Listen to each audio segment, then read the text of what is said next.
you've had a look at this bird. I don't have any history because this bird's been admitted as an emergency patient.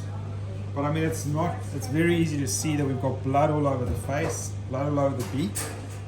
So obviously as a vet, when you get presented with a case like that, you assume it ate a budgie. we know they're not predators, we know they're not hunting. So there's been some kind of trauma usually. Bleeding tendencies can happen in birds just like humans, hemophiliacs, but it's very, very uncommon. So the first thing I'm going to think of is one, there might be damage to the tip of the beak, because the blood vessel's very close to the tip. And often when we trim beaks and clip beaks, they bleed. And another thing that's less common but also cause of bleeding is oral trauma. And interestingly enough, tongue comes about more often than not. They can catch things into the tongue, it can be traumatic, and they're very vascular. So, does this bird have a name? Jake. Jake. So, Jake seems and he likes the ladies and hates the men, so good luck, Phil. We're rooting for you. Okay, we'll double the towel. Although he seems a pretty friendly little bird.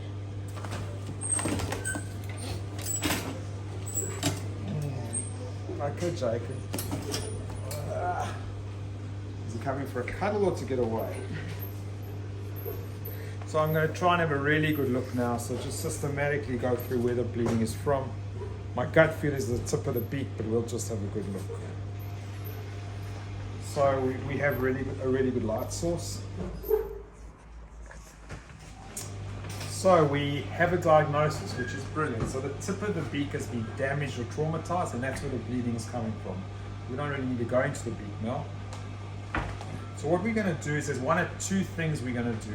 First, I'm going to clean it, put some styptic powder on. I may even put a touch of dental acrylic. If I feel it's still bleeding, we'll take a cautery unit and put it just to cauterize the blood vessel. But either way, this should be fine. We just don't know the cause or why it bit or what made the beak friable. We might discuss with Jake's owners. Does Jake want us, would the owners like us to do a basic blood test? Now Jake weighs approximately 387 grams. It's just a guess. So for you guys watching, just a bit of interest, how much blood do you think Jake would have going around his body? And the answer is over 300 mils. Sorry, over 30 mils. It's about 9% body weight. So we probably lost, looking in the cage, looking on his beak, we probably only lost, it looks gruesome, but I'm hoping we've only lost like 1 or 2 mils, so it should be very safe. He's lost a bit more before he got here. So if he's lost a little bit more than that, what we'll do is we'll give him some fluids.